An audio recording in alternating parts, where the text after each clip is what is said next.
And so we get to the club at like 4:30 in the morning. And I'm like, wow, all right. So I guess we'll be done at like, what, 7?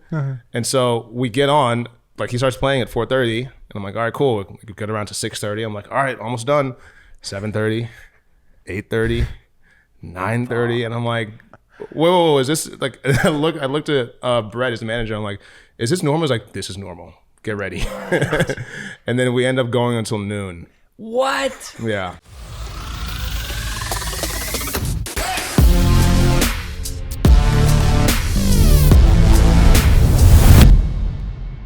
Welcome back, Rock Nation. Today we have on our much cooler new roommate, Lanre Ako.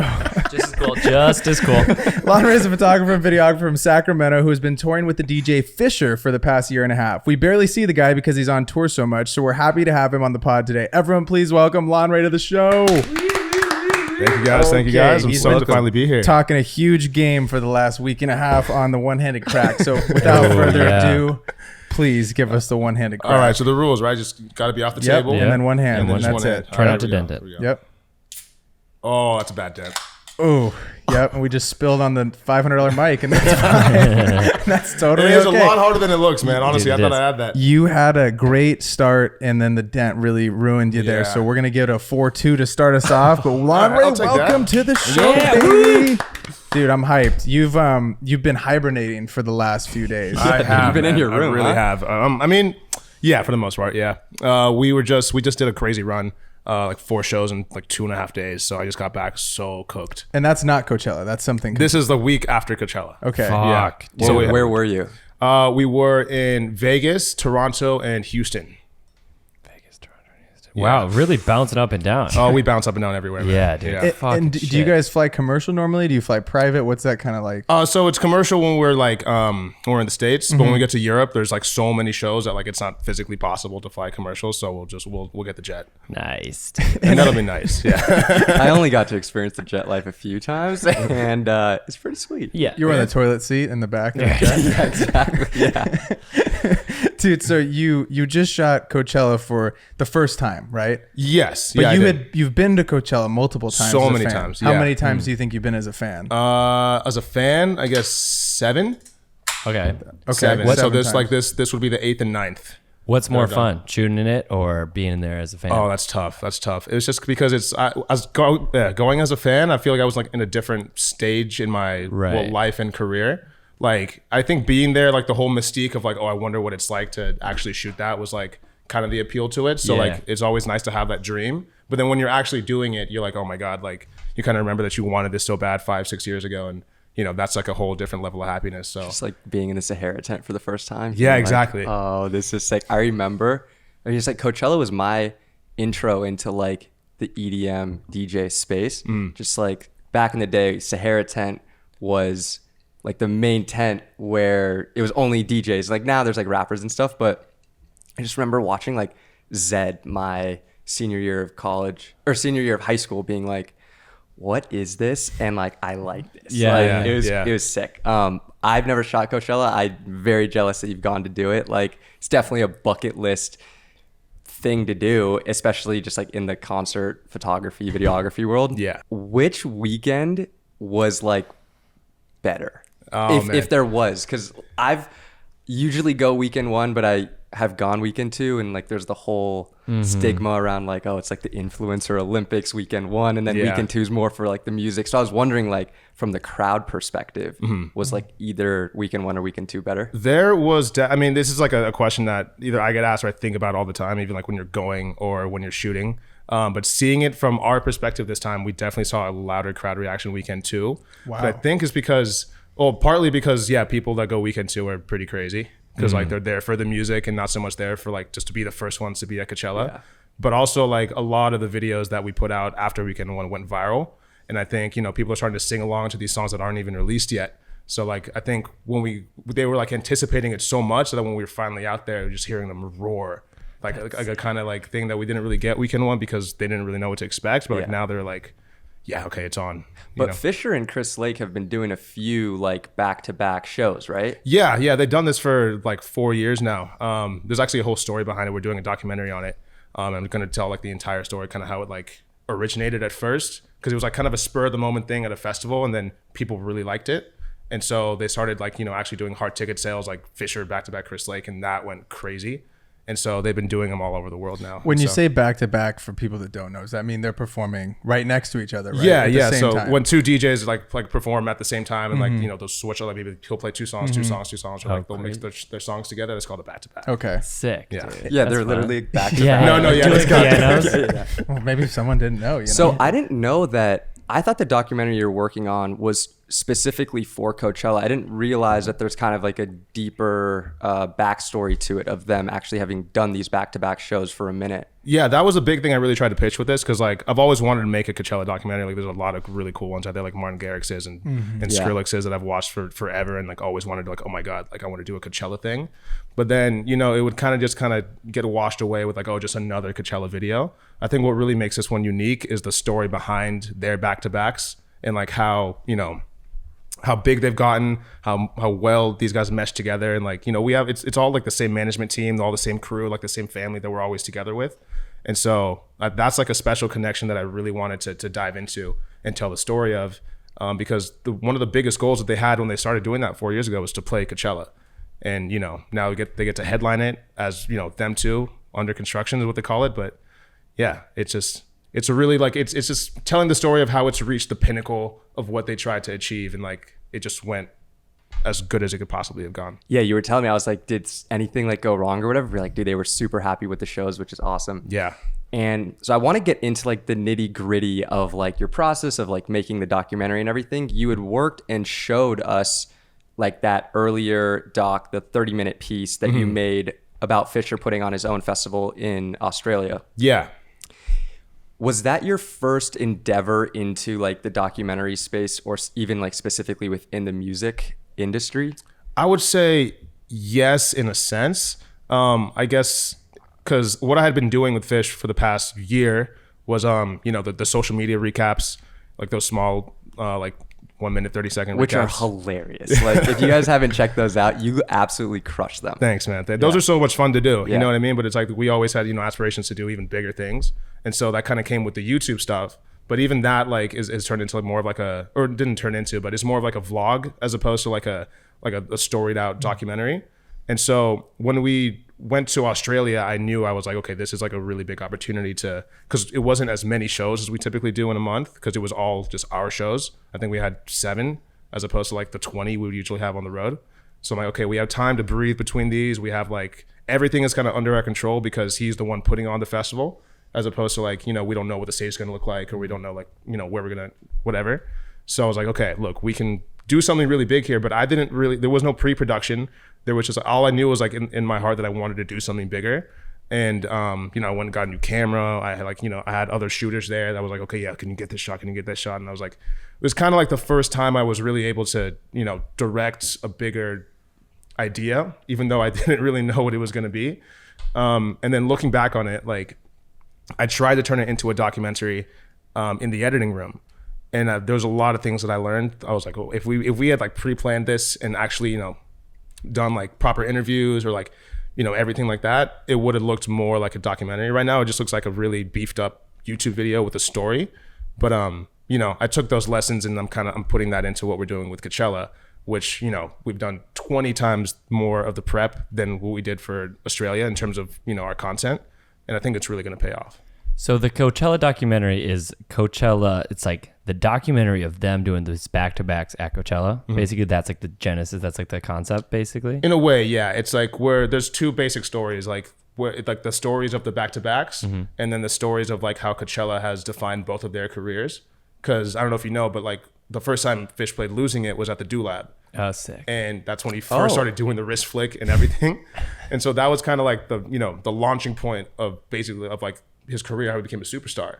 So there's a lot of stories to tell him that, like, that personal connection, like, oh, this is what Coachella means to me. And then there's also an intersection there because the back-to-backs, their goal was to do Coachella at some point.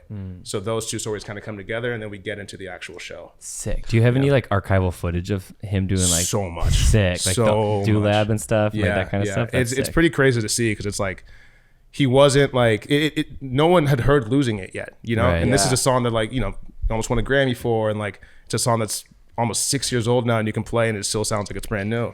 You know, so it's like that was like a moment in history of like music history. I feel like watching that, and so you know, I really hope we can elevate that and bring that story back to life. It is really crazy to see like how big house music and EDM as a genre has become. Like the fact that they are on that stage that they performed on, like you typically are listening to it either in the Dulab or like Sahara tent, but the fact that it's become so like mainstream is really impressive. I want to get into like, what did you learn in that original video, the longer piece of the Australia festival? Like what did you learn from that process that you took into making this Coachella documentary? I learned that pre-production is everything. It's like pre, and then the actual like shooting is like it's not a small part, but like relative to the rest of what you do, it is a small part. You know what I mean? Because I'm usually like in my whole career, I've kind of just been like, okay, I'll shoot as much as I can and then, you know, make something in the edit room. That's kind of always been my thing with the recaps, with the YouTube videos. Like that's always kind of been what I do, and it's worked. I also think that like as creators, like that's just kind of how we all go about it when we're first starting out. It's so much just like run and gun and like, we'll figure it out. We'll figure it out. We'll figure it out later. You know, and like I remember like you know, when I was like learning how to write treatments and everything, I didn't like it at all, because I'm like, I just want to go out there and film. You know what I mean? I don't want to have to like write this all out and like, you know, try to pitch it. But like once especially after that Australia experience, it really showed me that like, okay, yeah, this is actually very important, and like this is going to make the difference between you just being like a proper documentary or, you know, just another video. And I think, you know, that kind of got me over the hump of being like, okay, yeah, we're going to do this, you know, the right way. You know, I made the treatment, I pitched it to them. We have all these storyboards. We have, you know, all these like outlines of what we want to do in terms of the story. And then, you know, by the time that we actually got to the ground at Coachella, I was like, oh, thank God we did all that, because, you know, we know how this is going to look, and we know that it's going to be really good. You had your playbook. Yeah, it's such a leveling up moment when you go from like, I feel like at first it's like we just shooting a lot of shit and then we're editing it together. I'm like, oh, those kind of like lined up cool. That was cool. And then the next time you shoot, you're like, this shot and that shot are going to transition while you're shooting. You're thinking about it in your head. So you have like one planned thing. And then when you have it all fucking planned, then it gets really sick, you know? And that's like that's like the top, you know what I mean? And it's like, that's such a mental process to get up there. Yeah, exactly. And it's like, it's the first time I've really gotten to like go through that process with Fish. Because I mean, like, you know, before I was working with him, I was, you know, doing like commercials and things like that, where you kind of have to, like, that's kind of like the whole thing. It's the whole thing. Like you can't do a commercial without actually, you know, having a storyboard and a script and all that. So it's like, you know, when it comes to the music stuff though, when I first started touring with them, it was mostly just like, okay, show, make whatever you can out of what you get. Like there wasn't really time to breathe. There wasn't time to stop and think about like, you know, a script or anything like that. So, you know, when it came to April, we have just the 2 Coachellas and then a couple shows at the end. I'm like, okay, look, we have time in between here. This is a really big show. Now we can actually, you know, take the time to delve into pre-production and planning and everything. And that's, you know, I'm really grateful I got to do that with him, because, you know, I think it's just going to open the door to, you know, us doing a lot more of that kind of, you know, production in the future. How is that working with him specifically on the project? Because obviously with every artist it's going to be different on their input, on if, you know, if he's super hands-on. Sorry, I just had to hit a quick 10. It was bad. It was bad. If it's more, it was bad. It was bad. 10. And if it's more collaborative with the artist, what was that kind of like working with Fish on that kind of level? In terms of like his input and like and his input and kind of like you pitch him the ideas, he giving you more and you're kind of working off of it. What did the collaboration process look like with him? It's honestly like, it's a dream. It's like a dream artist, you know what I mean? Because like a lot of times when I've worked with, you know, any other artist, like mostly just in the music industry, it's like they kind of just like, okay, yeah, do something and I'll tell you if I like it or not. Fish is more like, he comes from a background of like he first got like, you know, traction and big and fame from like making YouTube videos when he was a surfer in Australia. You know what I mean? You can go back and watch all the Fish Tales episodes. Like he's always been like media content minded, and so him and I will bounce ideas like, you know, like it's so easy to just like, he understands the language. You know what I mean? I'm like, okay, like if we get this shot, he'll be like, okay, yeah, I really want to portray this. And I'm like, okay, yeah, if we cut it this way, or we like, you know, put a title here, like, oh, we should also do this. And like, it's just so easy to bounce off, because he understands where we're coming from. Because he used to be the guy sitting down and editing all of his content. You know, that's so helpful. I don't know if you've ever seen any of his old stuff. It's really funny, because he was a professional surfer, but then the YouTube videos that he was making, it was like he was commentating kind of within like the surfing industry, but he was doing like comedy bits within surfing. And then he had a DJ duo, right? With Cut Snake. Yes. Yeah. You can look back at all of his old videos and realize, okay, yeah, this is the same fish. He's never changed. You know, he's like just people ask me like, is he like that? Like in real like he doesn't fake anything for the camera at any point. You know what I mean? He's always that energetic. He's always that like fun loving, just good, genuine person. And what was some of the gear that you brought in your arsenal to create this documentary? So I actually partnered with, I don't know if you guys know Nate Vogel. He's been a tour photographer for very, very long. Is he related to Matty Vogel at all? No. Okay. He's related to Sam Vogel, who's Jaws. Oh, okay, cool. Yeah. So he's the guy that I've looked up to for. This guy is Jaws, swimming and eating people and shit. Anyways, keep going. But no, he's a guy that I looked up to for a long time before he was touring, way before I was touring. You know what I mean? And so we were able to bring him on. So he had his Canon R6 and R5 and he didn't bring the R3, but his R6 and R5, and then I brought 2 Sony A7S IIIs. We're Canon boys. What's up? Oh yeah, Sony. There we go. It's fine. It's literally no problem. It's clean. And we're back. All right. And that's how it's done. So A7S3, you had an R6, R5. Yeah. 2 A7S3s. 2 A7S3s, R6, R5. And you were just chefing. Just going. And was there a plan for like, hey, I'm going to move over here. I need you to stay put on the artist, or how did you kind of navigate that whole situation? Chase and I have done the comms thing with hand signals, and I'm like, Chase, and he'll go across, and I'll make my move, push up in the artist. Yeah. What if we had? No, dude, we did some stupid really shit.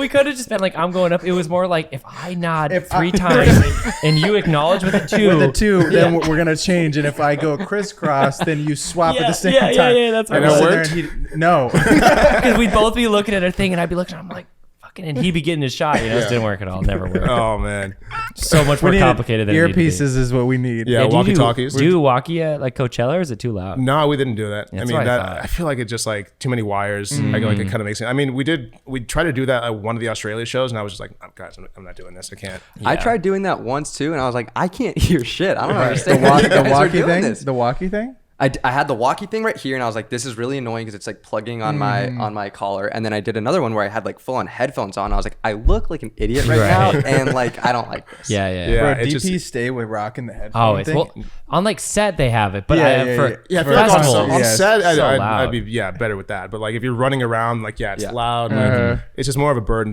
than really anything. If I need Nate to go like get something, I'm like, I'll just text him. So from week 1 to week 2, did the approach change, or were you pretty locked in week 1 and it just kind of carried over, or was there a lot of things that you saw were like, oh, we need to get that moment? Or there were a few things, because I feel like the first weekend we really wanted to shoot everything like a documentary as opposed to how we normally shoot shows, which is like to get like social content. You know what I mean? So like Nate did a great job. We had him at front of house, and like he was getting the crowd shots and like just shots of the artist from the pit and everything. And we had so much footage that was it's gonna really work for a documentary. But then moving into weekend 2, we were like, oh, what if we had this angle from like behind the people that we had on stage, or like you could use a monopod and a fisheye to go up here, because like most of the stuff that we're going to use for the doc is going to be weekend 1 stuff.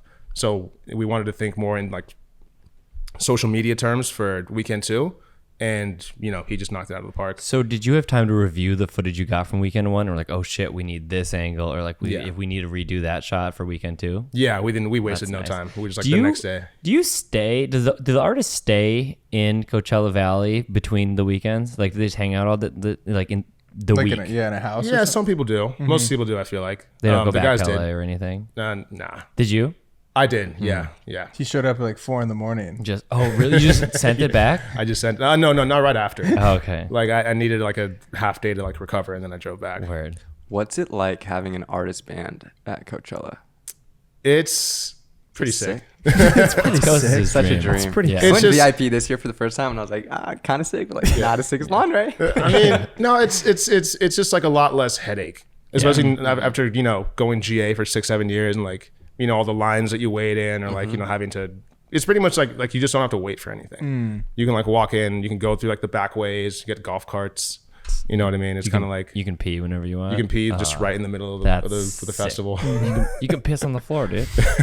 So you've been on the road for like a year and a half touring and doing this stuff, right? Doing the concert stuff. Yeah. Wow. How are you holding up? Because we have a rock that just left the ship and you're still on the ship. You're still grinding. And like I don't see you a ton here, and I'd love to like hang out with you more because you're gone all the time, or like recuperating or in the cave sketch boy hours, you know, doing your stuff. How have you grown to be accustomed to that life on the road? And what advice would you have for someone who might be wanting to get into this, or someone who's maybe done it for a minute, how you kind of recover and recuperate on your time when you're not actually physically on the road? Because obviously there's not a ton of time to sleep on the road from what I'm understanding, and from like multiple people that I've talked to in the industry. You guys are working a lot, but when you do get that downtime, kind of how do you get yourself back on track and get your energy back? That's a good question, because I feel like that answer kind of changes. I don't have like a set formula for what I do every single time I need to recuperate or anything. Sleep is super important. I've learned that, because like a lot of the shows that we do will be like 3 to 6 a.m. And so your sleep schedule will kind of just be backwards, especially when you're editing after that. So when I was doing with Loud Luxury, the latest we would go on would be like 1:30 a.m. in Miami.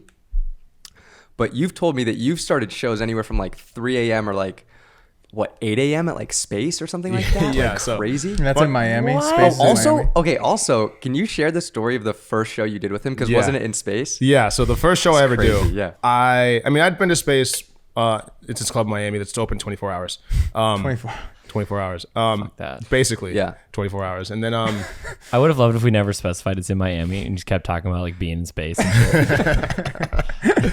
but yeah, no, basically they were telling me like, oh yeah, like we're gonna do a set of Space. It's gonna be the first one I ever did. And so I'm like, okay, cool. Maybe it'll be like, it's a house show, so maybe like 2-3 hours. And so we get to the club at like 4:30 in the morning. And I'm like, wow, all right. So I guess we'll be done at like 7? And so we get on, like he starts playing at 4:30, and I'm like, all right, cool. We get around to 6:30. I'm like, all right, almost done.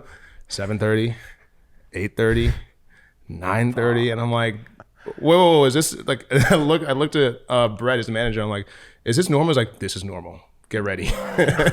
And then we end up going until noon. What? Yeah. Did you have enough like batteries? I had for that? just enough batteries. Like I would have ran out in like Space. You probably had to start. Did you like? At like what point do you stop shooting a ton of stuff where you're like, I've probably gotten this over the last 6 hours and I don't need to get it again? I wanted to like impress them and like be like, okay, look, I'm down with this. So like I basically shot like every single drop. Holy for that shit. whole And it's also one of those things where it's like, if this is your first show with him, you don't want to have him look over you. Right. And I'm Be not like, doing you're anything. not shooting. Yeah. Getting passed out behind the booth. Yeah. That's so funny. How the fuck do they? That's just so insane, dude. I mean, people have played there for like over 24 hours, 30 hours. And he's just used to it at this point. It doesn't even phase him. Yeah. That's unreal. Yeah, it's pretty nuts. DJs are built different. Man. DJ builds are so different, dude. I mean, it's just different when you're like in that setting. Like, I don't know, like it's something about the music, the kind of music, you know what I mean? It's like repetitive, but like groovy enough to keep you in it to the point where it's like, you don't even realize that it's been 5-6 hours,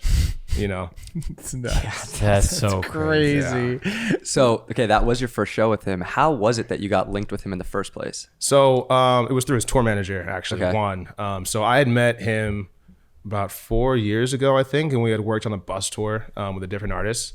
And kind of that was like the last time that I saw him for a while. We like stayed in touch and like, we like messaged each other on Instagram and whatnot. But then one day randomly, it was just like, hey, like got a cool opportunity for you. Like we need someone to shoot Miami Music Week. And I thought it was just going to be like a one-time thing. So I was like, okay, yeah, that'd be a cool gig. I was still working full time at Microsoft. So I was like, Oh, wow. yeah. So I was like, okay, I can go do this over the weekend and then, come back, still do my job. And basically I get there and he shows me like the summer schedule, which is like, it's like 100, 150 shows.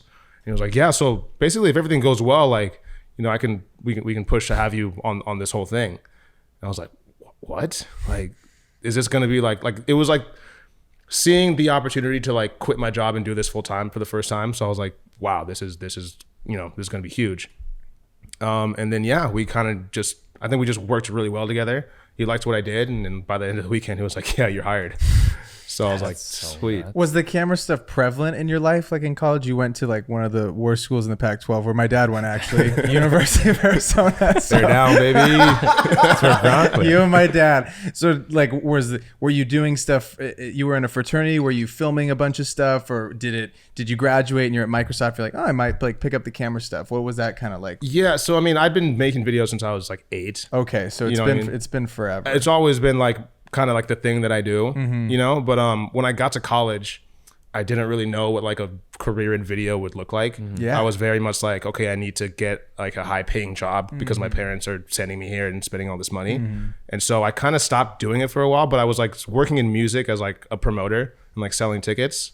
And so, you know, I did that for about 3 years. At Arizona? In Arizona, Okay, yeah. okay. Yeah, just like in the Arizona music scene. So I did that for about 3 years.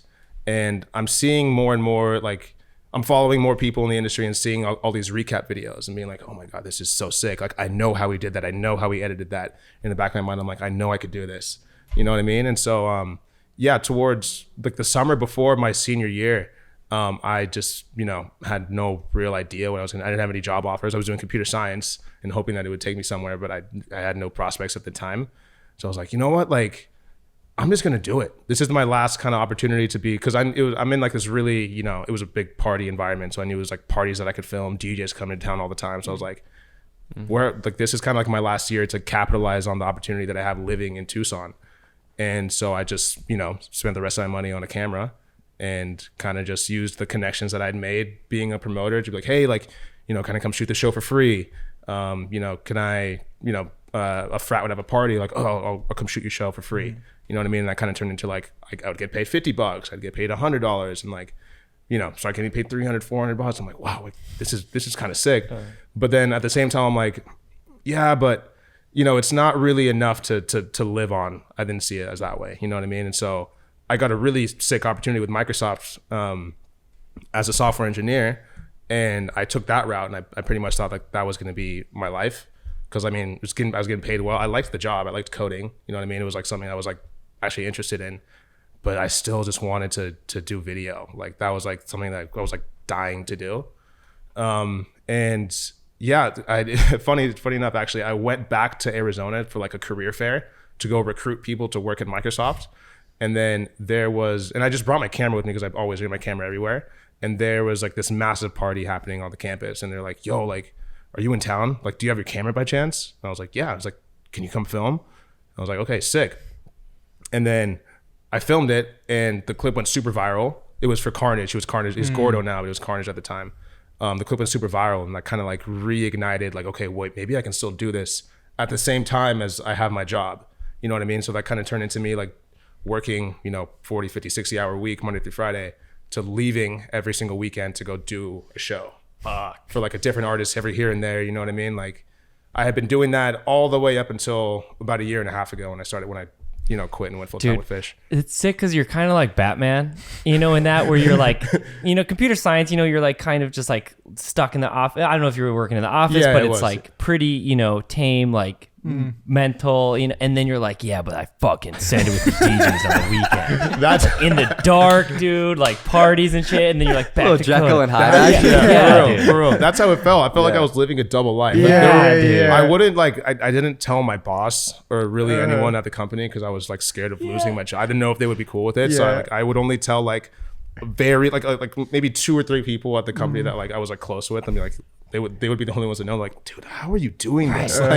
Like it's a completely different lifestyle being a software engineer like in Seattle, and then like going to LA or Miami on the weekends, and like being in music. So like it looked pretty wild to, you know, the people who were in on it. Yeah. Once you started doing like the Hannah Montana thing, when did you know? When did you know though that like this is like, I'm for sure gonna try and pursue this? Or because like you get this insane opportunity with Fisher, but before that, when you're just doing the weekend shows, are you like, okay, if I could do like 4 of these, like I could make my rent, and this would make sense? Like, what was kind of that thought process? It was like, I was like, I just need someone to believe in me enough to take me on tour. And that's kind of tough when you don't, you know, when you can't like immediately like commit to somebody. Because I mean, I had to keep my job. You know what I mean? Exactly. I was only doing these one-off shows here and there. There wasn't enough of like a relationship that I could build in that little amount of time for someone to be like, okay, yeah, come on the road with me for a year. You know what I mean? And where were you living after graduating from Arizona? So I moved to Seattle. That's where Microsoft's headquarters is. Gotcha. Is that how you know Carico? That's how I know Carico. Yeah. Okay, that's funny. It's Small wild. world. I Small know, world. man. It's crazy. Dude, that's so crazy. You're going every weekend. I'm picturing like fucking like Gary's like, oh, on a picnic with my family. The water cooler Corporate conversation. corporate office talk. Lanre's like, yeah, So- I was like in Miami like all night long partying. Super hard. It's like filming I it. just flew back an hour ago. Yeah. How are you getting those weekend gigs to do those shows? Just like word of mouth. Okay. Like, oh, like, hey, like someone's filmer can't make it. Like, can you come do the show? Or like, I used to apply to film at festivals, like to get like a media credential, and then just go shoot it on my own, and like, just like have like a portfolio. Those I wouldn't get paid for. You know what I didn't even know was you just could like, do that. Yeah, you can. That's cool. That's kind of a hack. Yeah, it is a Yeah. hack for kids who want to get into it. Clip that What's shit. like? Yeah. What are like the details on like how to apply for that? So it really helps if you have like the backing of like a magazine or like a publication or like a popular social media account. Like, I don't know if you guys remember College Weekly. Yes. Yep. Dude, Yeah. that's how I got to shoot my first music festival. Really? Ever. Yeah. I shot Sasquatch with College Weekly. No way. Yeah. That's wild. And I wasn't supposed to film, and they told me no filming, only pictures, bro. And I met this random dude who was a little sketchy, and he goes, yo, we should go on stage for Jai Wolf. And I'm like, fuck yeah, we should go. I'm like, how are we going to do it? He goes, we're just going to walk back and we'll go get the security guys a bunch of food. So we went and got the security guys sandwiches and water. And he goes, what are you guys for? We're Jai Wolf's guys. And they go, you guys are treating us so good. Like, yeah. He's like, they've never done this. I'm like, yeah, well, we're just with the festival, so just don't really give us any trouble when we walk by. He goes, dude, do what you want. And we walked up on stage, and I was like, oh, but it was for College Weekly. Yeah. So random. If you dude. treat the security well, you yeah, can the get security whatever. guys are homies, dude. Yeah. Oh my god, small world. That so is you shot crazy. with College Weekly too? Yeah. So basically, like, I knew the guys who started it. What was it? Yofre? Yofre started like I'm Schmacked. Yes, yes, And then yes. I met Curtis at U of A. Curtis. Oh my god. Yeah. Dude, this is such a small world. This is crazy. I can't believe you know, man. That's crazy. Oh my god. I No, yeah. remember the Yofre guy. We talked a lot back in the day. That's so fun. No, he's the man. They put me on to like really like the first opportunities I ever had. How cool. That's nuts. It's funny. The first like festival that I used like a college like an application for like to apply for like a media credential, I was like, yeah, I work for this publication College Weekly. We have 50 million impressions over all these social media platforms. They're like, okay, yeah, here's a pass. And I was like, oh my god, I'm gonna shoot a music festival. This is so sick. But then they told me the same thing, like no video, only photos, like, and you can't go on the stage, and you have to like you can only be in the pit for the first three songs. Yeah, dude. Then you figure that out. And you're I was like, okay, well, I'm just gonna go try and pretend like I'm supposed to be there. And I just walked backstage, and I was just like, flash the camera, like, okay, yeah, you're good.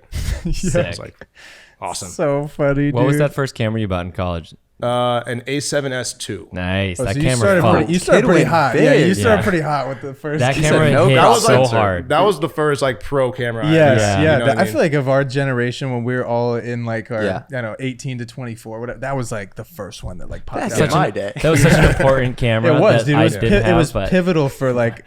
I was rocking an A6500. I remember the first kid who got the A7S2. Because like I remember at college, it'd be like everyone like whoever's making videos. There's like 15 of us or whatever. Yeah. And the one kid got the fucking A7S2, and you see, it, I'm like, how does Michael shoot in the fucking dark? right. It'd be like at the party, and I'm like, Yeah. my footage does not look like Right. this from my ship, bro. That's like you're so- cranking 8,000 ISO. Yeah, I'm like, it's what? so How is that funny. working? Oh my god, dude, how Yeah, man. cool!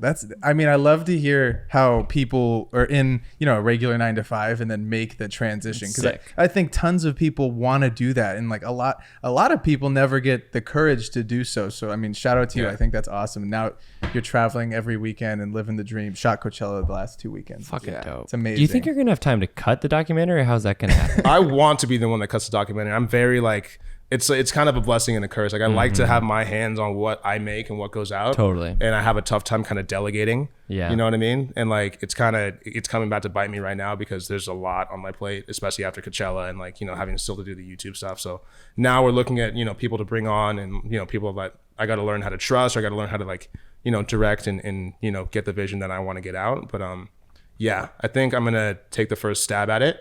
And then, maybe just have someone take it Yeah, over from there. that's smart. But like, as long as I have like the main, like the meat and bones, like the main, like, I guess story there, the main timeline there, that can have other people come in and refine it and like just make the little things that I don't have to do. And once you find someone that you can trust to delegate the work out to, I feel like it'll be just like a huge weight lifted off your shoulders. Yeah. I mean, you guys must feel that way because you guys got guys doing like your clips. Yeah. You know what I mean? Like taking care of things because you guys are fucking busy as well. Shout out Keon. Keon. It is the best feeling when you shoot something and you're like, oh, I don't have to cut Oh this. my god, dude, Hey, that is the Jacob. best. I know you listen, Jacob. Edit this video for me. That's the best, dude. It is. I've done things like that. Like I've shot like commercials and like we have an editor to actually do it. So it's like, oh, thank God I don't have to do all this. But it's like there's also times where I'm like, if I make a recap video or like a YouTube video, I will spend time on the most like delicate little deal. I will push that little audio track like 2 clicks back, or like I'll make sure that the clip ends like if it's a second too long, then I'm like, oh no, it needs to go back. So it's like, you know, that's kind of what you give up when you have someone else edit for you, I feel like. So I just got to get over that hunch and be like, okay, yeah, I trust them. They're going to have their own vision. They're going to have their own creativity. Otherwise, you know, I wouldn't want them. Sure. When you were looking to leave Microsoft, was there this internal battle going on / were friends and family supportive of the decision? Because it's such a big... It's a huge life change, like a huge life changing moment for you, right? You're like, okay, stability, 401k, Microsoft, big name company. Like, I'm gonna travel with a DJ for the rest, like, or for this period of my life. And so, how was that transition? Was it something that you were battling for a minute, or was it like an easy decision in your mind? It was definitely a mental battle. Okay. For a good amount of time. You know what I mean? It was like you said, like you're giving up the stability, and like I worked really hard for that job, and like it was like my biggest accomplishment at the time. I'm still super proud of it, and you know, I was like, wow, like if I'm gonna do this tour, like I need to completely quit because there's no way I can do both at the same time, and it kind of just came down to taking a leap of faith, because especially like in the music industry, media people kind of get fucked over a lot, you know, and it was like people will use like I'm not gonna name names, but like the kind of feeling that you get is like you're made to feel like you're supposed to be grateful to be doing such a sick job that they'll use that to justify paying you less, and like that's very, very prevalent in music. So I was like, or that you're really replaceable, or that you're like, which is not the case. Exactly. But like, you know, I feel like people, you know, they pinch pennies, they try to cut costs, and like, you know, people like if you don't know how to stand up for yourself, you know, you're gonna get, you know, you're not going to get what you deserve. And so I'm really like putting my faith in, like I'd done the weekends, a few weekends with them at this point. And so I'm really putting my faith in like, okay, these guys are going to, you know, have my best interests. These guys I can trust, you know what I mean? To like, you know, take care of me moving forward. And like, you know, and it's also like, okay, I also hope that I'm like going to do a good enough job to the point that, you know, I don't get fired in the first month and then I'm like stuck with nothing. You know what I mean? Yeah. And so this is like what's going on in my head the whole time. I'm like, do I do it? Do I do it? Do I do it? And I'm like, you know what? Like the cushy Microsoft job did a lot for me in terms of like, you know, getting me to start adulthood. But I needed to get out of that comfort zone. I could tell, because I was just like, no matter how much work I did there or how good of a job I did, I would make the same amount of money every 2 weeks. Good money, but it's like, where's your motivation to do better? Yeah, you know what I mean? And I knew if I like took the leap and, you know, went into this career path, generally like what I got would be like what I put out would be what I get back. And I feel like that's what I wanted, especially at that stage in my life, because I didn't want to just get complacent. You're investing in you. Yeah. You're the Exactly. stock. You're literally the stock. Like you're taking a bet on yourself, you know? And it's the scariest thing ever. I was so like just terrified, like internally, you know? But then you just gotta, I think it's like a point that if you really want to spend your life doing something that you love, that's something that you're gonna have to risk. You know what I mean? Yeah. And so best decision of my life. I'm so happy I did it. Fuck yeah. But it's and I'm sure you can attest to it too, man. Like you like leaving Loud Luxury and like not knowing what was gonna happen, and then boom, you get blessings in your life, like brand deals and everything. But You know what I mean? also, like even when I got the Loud Luxury gig, I was kind of dealing with that mental battle as well, of being like, okay, they're bringing me on for like a few weekends, but I'm not locked in like fully as their guy yet. So you're really trying to do as like good of a job as you can. Yeah. And then you're kind of just like, I had a couple other like retainer gigs that I was like, okay, if I tell them that I can be available every weekend, or I'm like available to shoot during the week with them here in LA, like like I got to be available. So like I'm gonna have to get rid of these other gigs, and like, well, what if they fire me? Then I'm like, fuck, I'm left with nothing. Or like, what if they only want to work with me for maybe a few months? You definitely have that like mental battle of being like, do I send it or do I kind of play safe? But I think that like sending it is always like the best. Yeah. Especially if you're confident in your abilities. You know what I mean? Like in the back of my mind, I was like, look, I know I'm good enough for this. So it's like, as long as I show up and I do a great job there, and don't give them a reason to fire me, give them a reason to want to keep me, then it's all on me. You know what I mean? It's not, I can't blame it on anyone else if I fail, and I don't have to give credit to anyone else if I succeed. You know what I mean? And like, that's, I think, the best place that you can be in life. Yeah, it's dope. In a sense. Yeah, 100%. Okay, so I want to talk about working with and touring with the same artist versus shooting kind of like random artists weekend to weekend. How have you enjoyed working with like a single artist and learning how Fisher does his shows, different moments that come along, and like how to shoot those shows? It really gives you an opportunity to get to know someone on like on a deeper level. And I think that turns into you making better content, because there are things that you don't have to, like, when you meet a new artist, you there's a learning curve to like how they like things, or like how you guys work together. You know what I mean? With Fish, yeah, there's a learning curve, but then like if we're doing all these shows together, and you know, we get like a consistent thing going, then it's like the sky's the limit. You know what I mean? You don't have to like relearn anything or reconnect with anyone else. Like, it takes a lot of the headache out, for sure.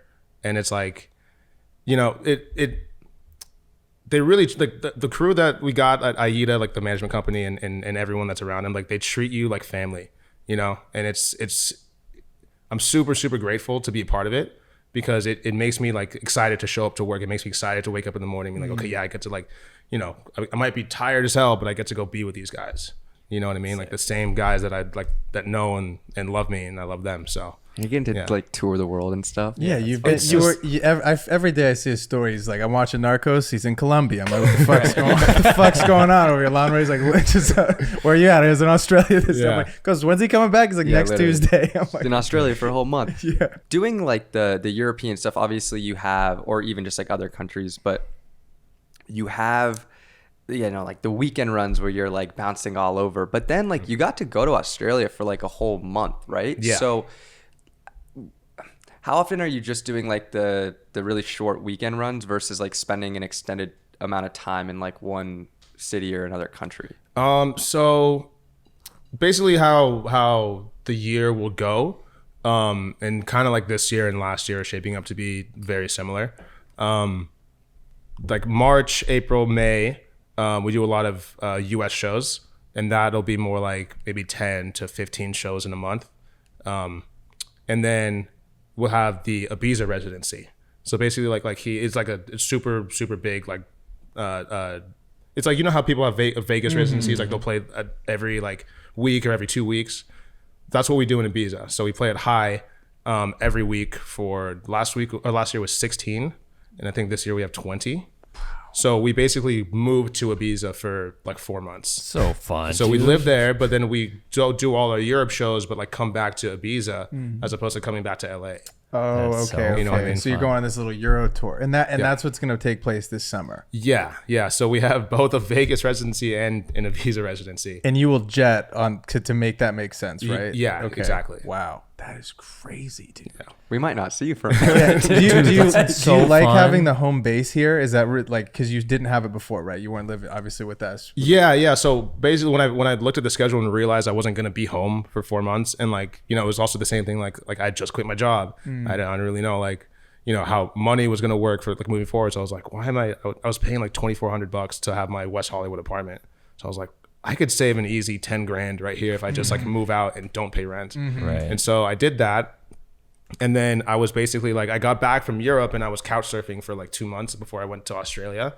And then in Australia, I'm checking my Instagram stories and I see Costa's post about this. Bro, 5 minutes into me posting the story, I was like, I don't know if anyone's going to see this. Like Lanre hits me up. I was like, dude, I'll move in. I was like, please. He was like, immediately I was like, I was like, is that gonna be cool? And it like immediately was like, yes, like move in with us. I was like, thank God, because I was like, we need a roommate. Especially because you're probably thinking in Australia, like, fuck, I'm tired, dude. Like, I want to come home to like a bed. Yeah. No, I was just coming back to couches. You know what I mean? I was like, I just want like a solid place in LA. Got some routine now. Yeah, exactly. Like I missed that. And then, you know, I'm looking at all these apartments that are like, if I was going to get anything like this, it was going to be like 3,500, 4,000, you know what I mean? I'm like, are you kidding? And you can sleep in. You still got the blackout curtains I installed? Oh yeah.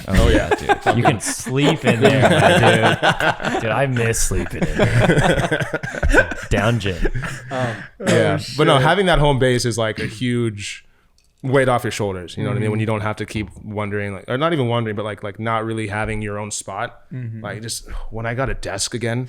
Yeah. Oh my God, I was like, thank God. And like having my screen and like just like my cave. You know what I mean? Yeah. Like it makes a whole world of difference when you're, you know, coming back from 4 months of like, you know, being cramped into like a airplane seat and editing on a laptop all the time. So it's brutal. So you've done this for a year and a half. Yeah.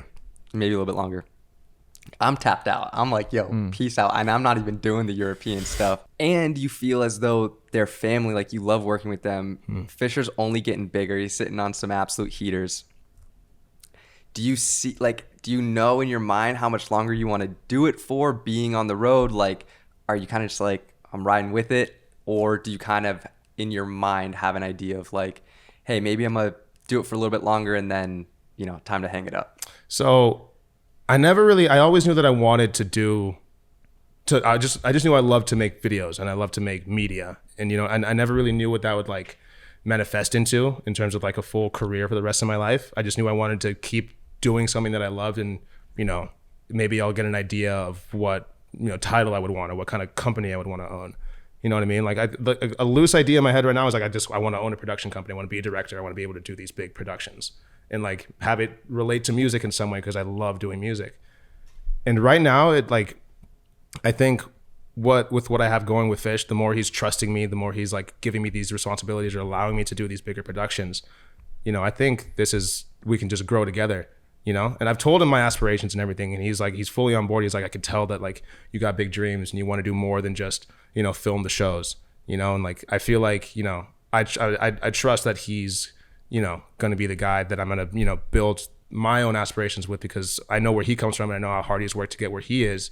And I get to learn from someone that, you know, has come up from, you know, from being a small artist and now being one of the biggest artists in the world.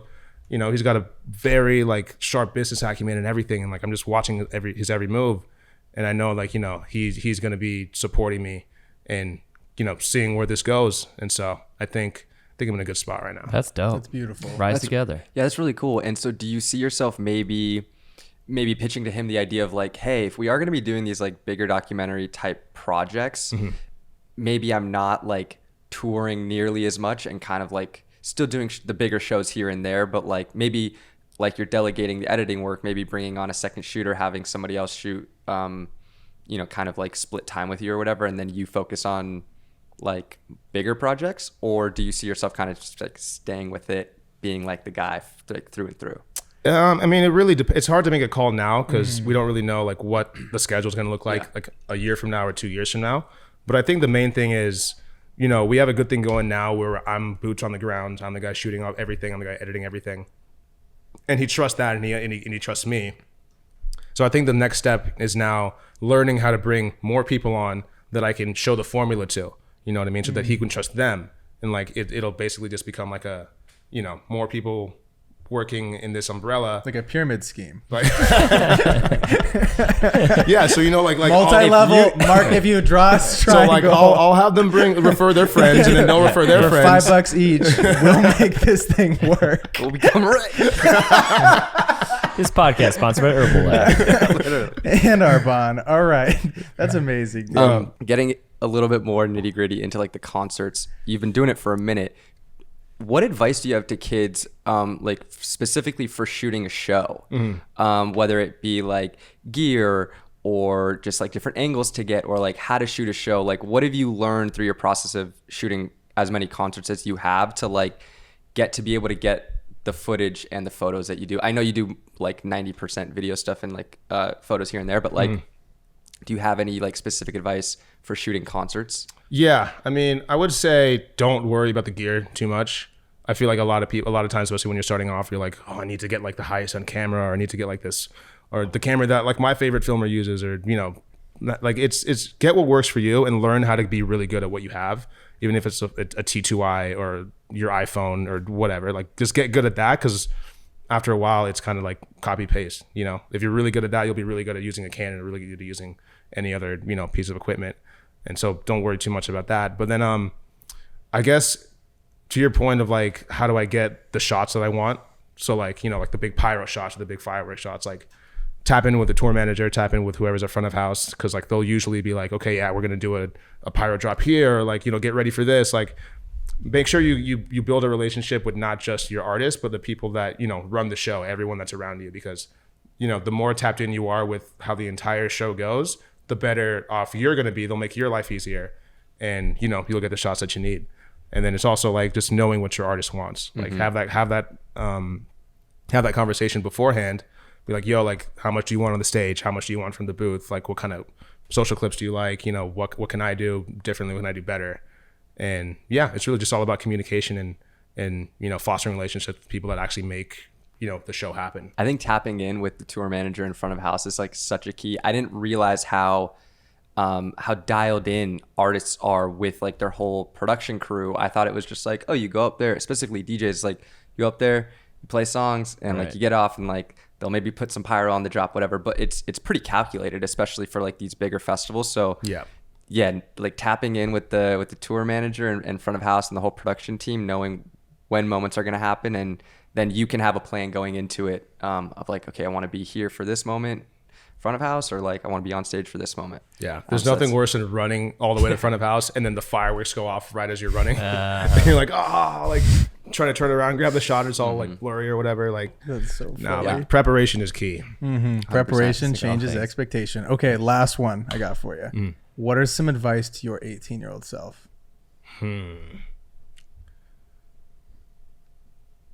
Don't put the camera down. You know what I mean? I feel like there's a couple years that I could have gotten back, and like if I didn't like doubt myself in terms of like not knowing how to make a career out of it, I think I've come to learn that like you can make a career out of anything. If you really, really love it, you'll find a way to, as long as you don't worry too much about the money at first. Obviously it's important, and like, you need to have a plan, but like if you really love something, like, and you're willing to work at it, like you're going to find a way to support yourself and like be successful. You know what I mean? Like there are people who do fashion or like paintings, or like they're dancers and they're successful. And there's also people that are striving artists. You know what I mean? It's all about like the work that you put in, the people that the relationships that you foster, and, just believing in yourself. And I think, if I had gotten those like 3 years back, if I had like, not kind of given up on it, I think my career would be a lot further than it is now.